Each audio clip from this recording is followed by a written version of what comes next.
Assalamualaikum warahmatullahi wabarakatuh. Selamat datang kembali di pembahasan soal prediksi ASPD 2025 jenjang SMP.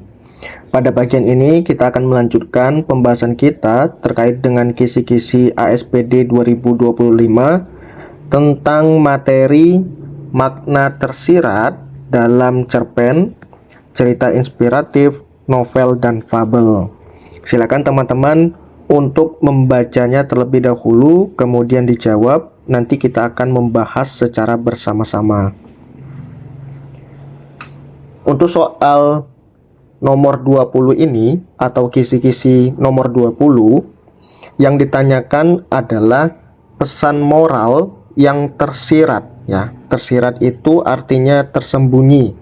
Yang terdapat dalam kutipan tersebut adalah, nah, kita lihat di sini kutipan yang digunakan adalah kutipan fabel.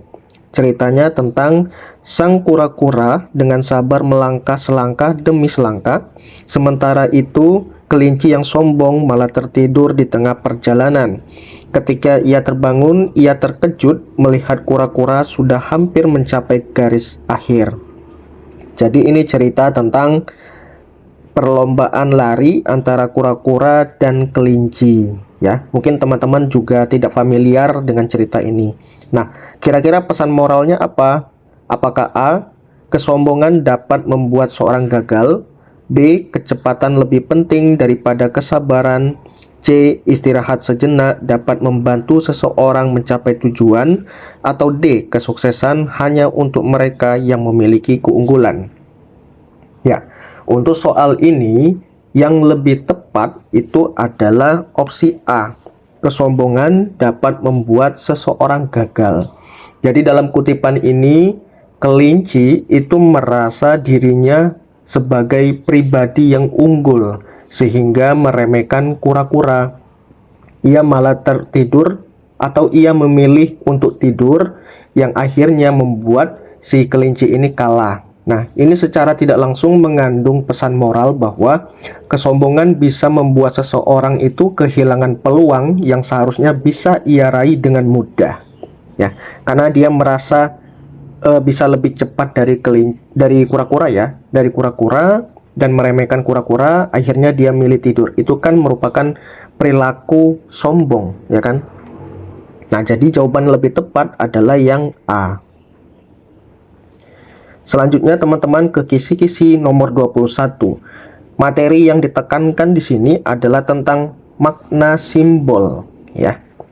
Nah, yang ditanyakan adalah makna simbolik dari kompas dalam cerita tersebut adalah, kita lihat di sini kutipan fabelnya. Dalam sebuah novel diceritakan seorang tokoh bernama Lintang yang selalu membawa kompas kemanapun ia pergi. Berarti di sini ya, kompas. Dalam perjalanannya, Lintang menghadapi berbagai rintangan, tetapi ia tetap teguh pada tujuannya. Nah, jika teman-teman memperhatikan, makna simbolik itu merupakan makna yang tersembunyi yang digunakan seorang penulis untuk menyatakan ataupun menyampaikan sesuatu pesan.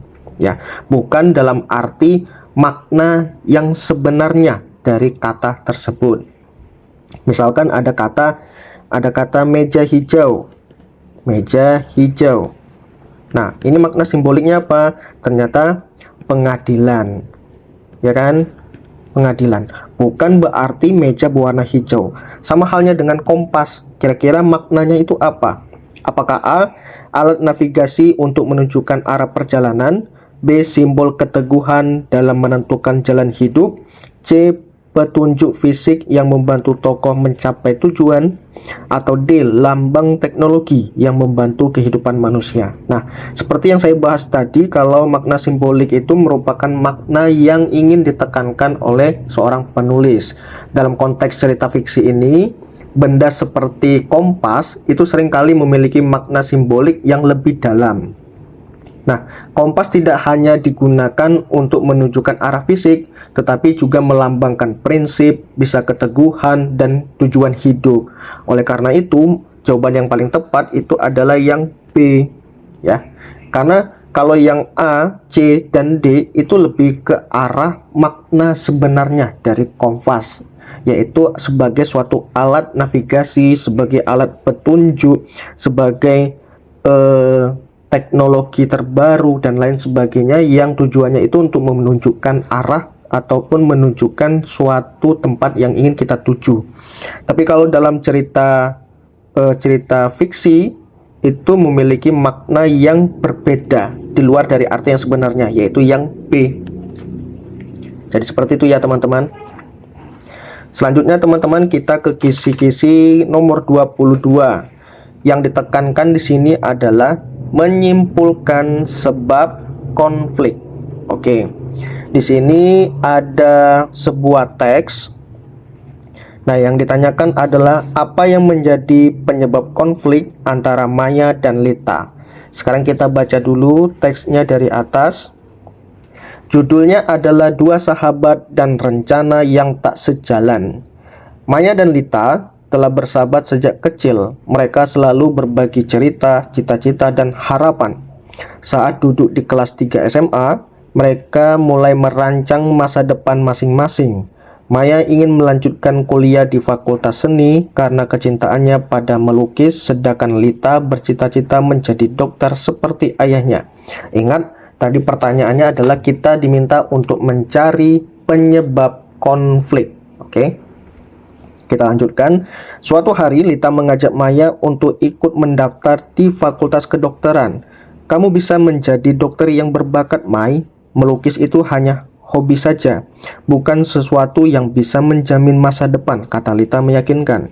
Maya tersenyum, tetapi dalam hatinya ia kecewa. Aku ingin menjadi pelukis profesional, Lit. Aku ingin karyaku dipamerkan di galeri terkenal. Lita menggeleng. Itu tidak realistis, Mai. Bagaimana kalau kamu gagal? Kamu harus memikirkan hal yang lebih pasti untuk masa depan.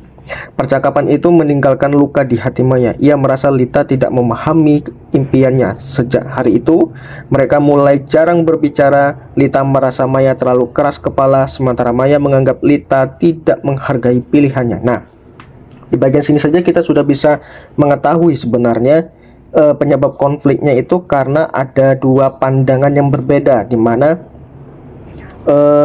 Maya itu menganggap impian Lita itu merupakan sesuatu yang tidak realistis, ya. Berbeda halnya dengan impiannya menjadi seorang dokter tadi, ya kan? Kita lanjutkan dulu ya. Suatu ketika sekolah mengadakan lomba seni lukis. Maya ingin mengikuti lomba itu tetapi ragu karena masih terbayang-bayang kata-kata Lita. Namun di hari terakhir pendaftaran, ia akhirnya memberanikan diri. Berapa minggu kemudian pengumuman lomba keluar. Maya memenangkan juara pertama. Saat upacara, ia melihat Maya menerima penghargaan dengan wajah berseri-seri. Saat itulah Lita menyadari sesuatu. Sahabatnya memang dilahirkan untuk menjadi seniman. Setelah upacara, Lita menghampiri Maya. Selamat, Mai, maaf karena aku meragukanmu. Aku hanya takut kamu kecewa jika gagal. Maya tersenyum. Terima kasih, Lit. Aku mengerti maksudmu. Aku juga takut, tetapi aku lebih takut karena kalau tidak mencoba. Mereka pun berpelukan. Kini mereka menyadari bahwa persahabatan sejati bukan tentang selalu sependapat, tetapi tentang saling mendukung dalam perbedaan. Oke, jadi dari sini sebenarnya kita tadi sudah mengetahui kalau konflik utama yang terjadi karena Maya itu merasa Lita tidak mendukung cita-citanya untuk menjadi pelukis, ya kan? Lita lebih mengutamakan pilihan yang dianggapnya aman, sementara Maya ingin mengejar mimpinya meskipun ada resiko. Nah, dari 4 opsi jawaban ini, jawaban yang paling tepat itu adalah yang B. Maya merasa Lita tidak mendukung impiannya untuk menjadi pelukis, ya kan? Kalau yang A, Lita ingin Maya menjadi dokter seperti dirinya. Ini bukan penyebab konflik ya, tetapi itu sebagai sebuah awalan cerita atau pembuka cerita. Kalau C, Maya mengikuti lomba seni tanpa memberitahu Lita. Ini juga bukan sebagai bagian dari sebuah cerita. Sedangkan D, Lita lebih mementingkan persahabatan dibandingkan impian mereka. Nah, ini salah. Kenapa? Karena pada akhirnya mereka itu kembali bersahabat, ya kan? Ya kan? Karena persahabatan itu tidak selalu sependapat, tentu ada hal yang membedakan atau ada sesuatu yang membuat konflik di antara mereka berdua. Jadi jawaban yang paling tepat menurut saya itu B. Selanjutnya teman-teman, kisi-kisi yang ke-23 sama, menyimpulkan akibat konflik. Kalau tadi penyebab, sekarang akibatnya. Nah, di sini yang ditanyakan adalah apa akibat utama dari konflik antara Rian dan Dito. Oke, kita baca ya. Di sini judulnya adalah persimpangan persahabatan. Rian dan Dito telah bersahabat sejak kecil. Mereka selalu melakukan banyak hal ya bersama, dari bermain sepak bola hingga belajar untuk ujian. Namun saat memasuki kelas 9 semuanya mulai berubah. Dito semakin sering menghabiskan waktu bersama teman-teman barunya yang gemar bermain game online di warnet. Ia mulai sering membolos sekolah dan mengabaikan tugas-tugasnya. Sementara itu Rian tetap fokus pada pelajarannya karena ia ingin masuk SMA favorit. Oke. Suatu hari Rian mencoba menegur Dito. "Dit, kamu udah ketinggalan banyak pelajaran. Kita dulu berjanji untuk lulus bersama kan?" Dito mendengus. "Santai saja Rian. Nilai bukan segalanya. Aku bisa sukses tanpa harus rajin belajar." Rian kecewa dengan jawaban itu. Ia mencoba beberapa kali mengingatkan, tetapi sahabatnya itu semakin menjauh. Hingga suatu hari Dito tidak lulus ujian akhir karena nilainya tidak memenuhi syarat. Nah, ini bagian sini kita sudah mengetahui nih akibatnya, akibat dari konflik mereka berdua. Konfliknya tadi si Rian ini menegur Dito karena dia sudah banyak ketinggalan pelajaran, karena dia banyak memilih untuk fokus dengan teman-temannya dan bermain game online. Sementara Rian itu tetap fokus dengan aktivitasnya, yaitu belajar, dan belajar. Nah, kita lihat dulu opsi jawabannya. Kira-kira menurut teman-teman jawaban yang paling tepat yang mana? Ya, jadi jawaban yang paling tepat itu adalah yang B ya. Dito tidak lulus ujian karena terlalu sering membolos, ya kan? Kalau yang A, Rian dan Dito berhenti berbicara selamanya. Tidak ya? Salah ya. Justru di akhir cerita mereka itu berkomunikasi kembali dan bertekad untuk belajar lebih giat dan mengejar ketertinggalan. Kalau yang C, Rian memutuskan untuk tidak bersekolah lagi. Nah, ini juga salah. D, Dito selalu sukses karena mengikuti teman-teman barunya. Ini juga kurang tepat. Jadi jawaban yang paling tepat itu adalah yang B. Berikutnya teman-teman, kita beralih ke kisi-kisi nomor 24. Materi yang ditekankan adalah pola pengembangan cerita inspiratif, novel, dan fabel. Berarti di sini nanti akan ada 2 teks bacaan ya. Nah, betul kan? Yang ditanyakan adalah perbedaan pola pengembangan antara teks 1 dan teks 2 adalah, kita lihat di sini opsinya. Kalau teks 1, opsi A itu teks 1-nya dia menggunakan pola kronologis, teks 2-nya menggunakan pola sebab akibat. Opsi B, teks 1 menggunakan pola deskriptif, teks 2 menggunakan pola perbandingan. Opsi C, teks 1 menggunakan pola sebab akibat, teks 2 menggunakan pola generalisasi. Yang D, teks 1 menggunakan perbandingan, sedangkan teks 2 menggunakan pola kronologis. Nah, kita lihat dari bacaan 1 dan bacaan 2 ya. Kita lihat ya bacaan 1. Santi adalah seorang gadis kecil yang sangat suka membaca. Namun di desanya tidak ada perpustakaan. Setiap minggu ia berjalan jauh ke kota untuk meminjam buku di perpustakaan umum. Suatu hari ia berpikir untuk mengumpulkan buku-buku bekas dari warga dan membuat perpustakaan kecil di rumahnya. Usahanya dapat dukungan banyak orang dan akhirnya ia berhasil mendirikan perpustakaan desa pertamanya. Nah, kalau dari bacaan 1 ini sebenarnya dia menggunakan pola kronologis ya teman-teman, karena menceritakan perjalanan tokoh utamanya yaitu Santi tadi, ya kan, dari awal hingga akhir ceritanya secara berurutan, yaitu bagaimana Santi berusaha mendirikan perpustakaan di desanya. Itu track record perjalanannya itu diceritakan secara runtun, ya kan. dari permasalahannya, kemudian dia berpikir dan usahanya akhirnya mendapatkan hasil, ya kan? Itu kan merupakan proses kronologis. Nah, satu-satunya jawaban yang mengarah kronologis itu yang A, ya kan? Tapi kita cek dulu nih, teks bacaan yang kedua, apakah menggunakan sebab akibat atau bukan. Di sebuah desa kecil, banyak anak tidak memiliki akses ke buku bacaan. Hal ini menyebabkan rendahnya minat baca dan kurangnya wawasan mereka. Beberapa tokoh masyarakat pun berinisiatif mendirikan perpustakaan desa agar anak-anak bisa belajar lebih banyak. Dengan adanya perpustakaan, anak-anak mulai menunjukkan ketertarikan membaca dan wawasan mereka pun semakin luas. Nah, ini benar ya, menunjukkan hubungan sebab akibat. Karena menjelaskan permasalahan. Permasalahan yang pertama tadi apa? Minimnya akses buku, ya kan? Nih, tidak memiliki akses buku bacaan, ya kan? Yang menyebabkan rendahnya minat baca dan kurangnya wawasan mereka. Itu adalah sebab. Dan solusinya adalah pendirian perpustakaan, ya kan? Nih, mendirikan perpustakaan agar anak-anak bisa belajar lebih banyak. Dan kemudian di sini ada juga namanya konjungsi agar yang mengarahkan pada sebab akibat juga. Otomatis benar nih, jawabannya adalah yang A. Selanjutnya teman-teman, kisi-kisi nomor 25.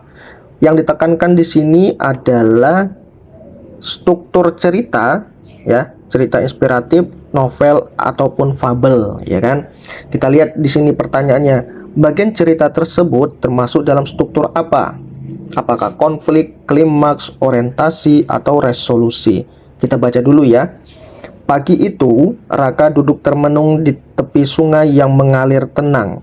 Ia baru saja kehilangan sahabat terbaiknya yang harus pindah ke kota lain.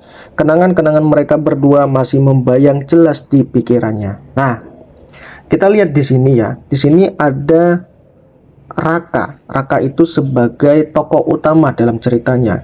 Kemudian di sini ada namanya di tepi sungai yang mengarah pada latar tempat, ya, tempat kejadian cerita. Kemudian di sini juga ada namanya peristiwa di mana si Raka ini kehilangan sahabatnya, ya kan? Nah, hingga kalau ada yang namanya pengenalan tokoh, pengenalan tempat, atau pengenalan situasi yang berada di awal sebuah cerita, maka itu merupakan bagian dari orientasi. Itu ya, teman-teman. Berikutnya teman-teman, ke kisi-kisi nomor 26. Yang ditekankan di sini adalah penggunaan bahasa cerita, baik itu cerita inspiratif, novel, dan fabel. Kita lihat pertanyaannya. Apa perbedaan utama antara teks pertama dan teks kedua? Oke, kita lihat ya teks pertama. Teks pertama ini bercerita tentang sebuah novel Laskar Pelangi, ya. Novel Laskar Pelangi karya Andrea Hirata merupakan salah satu novel inspiratif yang menggambarkan perjuangan anak-anak di desa terpencil dan memperoleh pendidikan.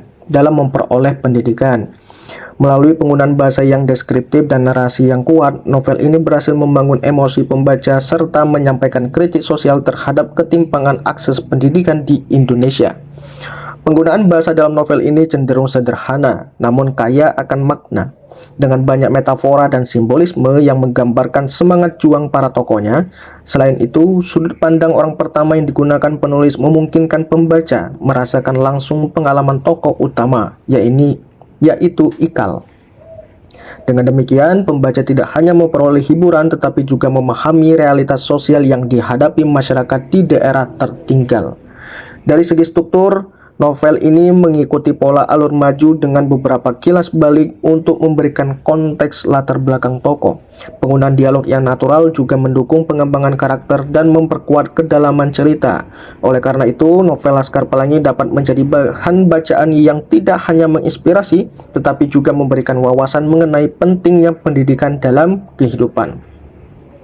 Oke, kita lihat ya di sini. Teks pertama itu, apakah dia menggunakan bahasa yang lebih komunikatif? ilmiah dan objektif, ringkas cerita, atau sulit dipahami. Yang jelas yang ini tidak bisa kita terima ya, karena bahasa yang digunakan itu lebih mengarah ke bahasa yang sifatnya itu komunikatif ya, atau teks pertama itu menggunakan bahasa baku yang sesuai untuk analisis akademik. Nah, kalau seperti itu pemahamannya, maka teks 1 itu lebih condong mengarah ke bahasa yang sifatnya itu lebih komunikatif, ya kan? Karena dalam teks 1 itu dia melakukan analisis secara akademik terkait dengan novel Andrea Hirata tadi, baik itu kelebihan novelnya, kekurangan novelnya, dan dia memberikan rekomendasi di sana kepada pembaca. Maka bahasa yang digunakan itu lebih komunikatif. Nah, apa kita lihat dulu teks keduanya, apakah dia menggunakan bahasa baku atau bahasa subjektif, fiksi, ataupun yang sulit dianalisis. Kita baca dulu ya teks 2-nya. Siapa sih yang nggak tahu novel Laskar Pelangi? Novel ini nyeritain ya. Nah, di sini ada kata nyeritain perjuangan anak-anak di Belitung buat dapat pendidikan yang layak. Gaya bahasanya gampang dipahami tetapi tetap ngena di hati. Banyak banget bagian yang bikin pembaca ngerasa ikut berjuang bareng Ikal dan teman-temannya. Nah, dari paragraf 1 ini aja kita sebenarnya sudah bisa menilai kalau bahasa yang digunakan dalam teks kedua ini merupakan bahasa santai dan sifatnya itu lebih subjektif dan komunikatif. Dan ini merupakan bahasa yang sifatnya itu bahasa lisan ya. Nah,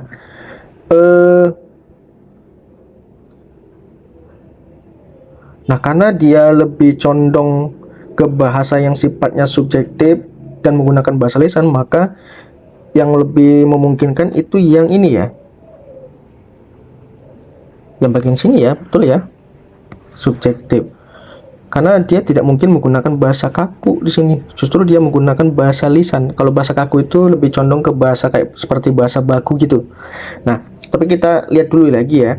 Apakah teks 1 itu dia menggunakan bahasa yang lebih komunikatif atau bersifat ilmiah dan objektif?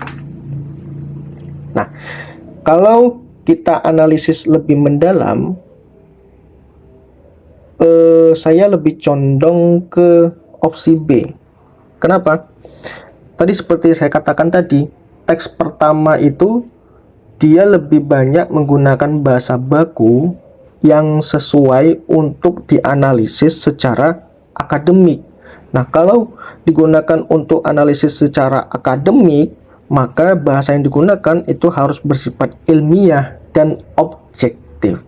Syarat akademik yaitu dia harus bisa menyampaikan sesuatu itu berdasarkan fakta kebenarannya atau bisa dibuktikan kebenarannya, dan objektif dan ilmiah itu merupakan salah satu syarat analisis akademik. Maka yang lebih tepatnya kalau menurut saya itu adalah yang B. Mungkin teman-teman mempunyai jawaban lain, silakan dibagikan di kolom komentar. Sekarang kisi-kisi nomor 27 dan 28. Materi yang ditekankan adalah bukti latar dan watak cerita ya. Nah, kita lihat pertanyaannya. Berdasarkan cerita di atas, manakah bukti latar tempat dan watak tokoh yang paling tepat? Oke, kita baca ya teksnya. Di sebuah desa yang terpencil, hiduplah seorang anak laki-laki bernama Bima. Sejak kecil ia terbiasa membantu orang tuanya bertani di ladang. Setiap pagi ia berjalan melewati jalan setapak yang dikelilingi pepohonan rindang untuk pergi ke sekolah yang berjarak 5 km dari rumahnya. Meskipun hidup dalam keterbatasan, Bima tidak pernah mengeluh. Ia selalu berusaha belajar dengan giat dan membantu teman-temannya yang kesulitan dalam pelajaran.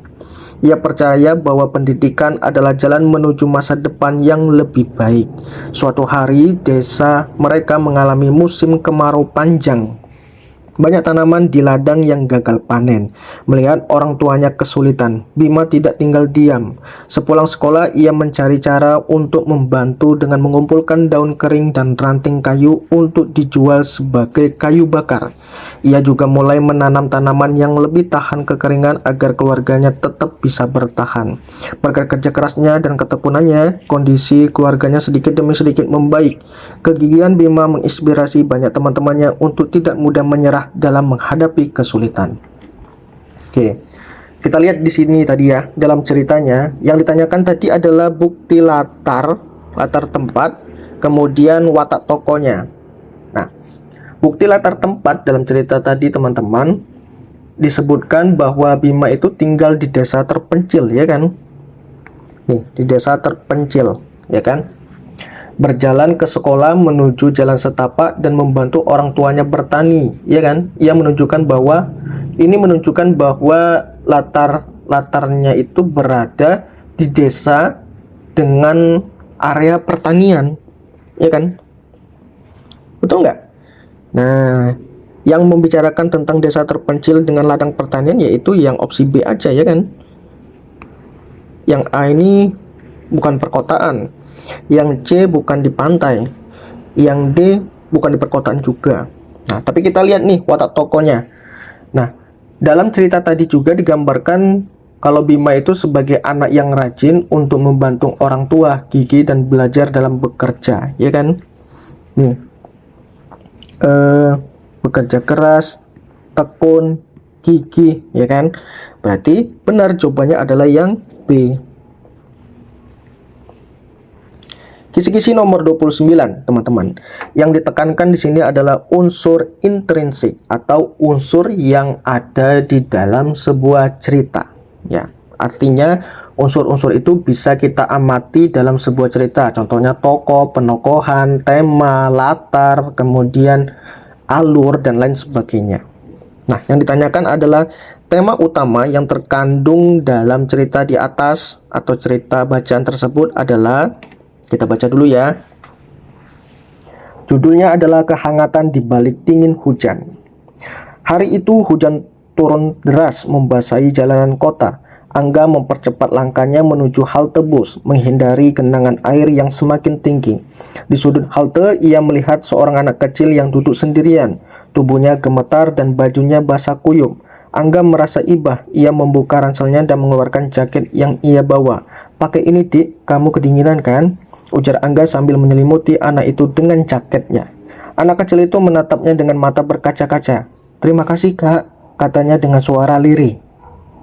Berapa saat kemudian, seorang wanita berlari ke arah mereka. "Dika, ibu sudah mencarimu dari tadi," serunya sambil memeluk anak kecil itu erat-erat. Rupanya anak itu terpisah dari ibunya yang berlari mencari tempat berteduh.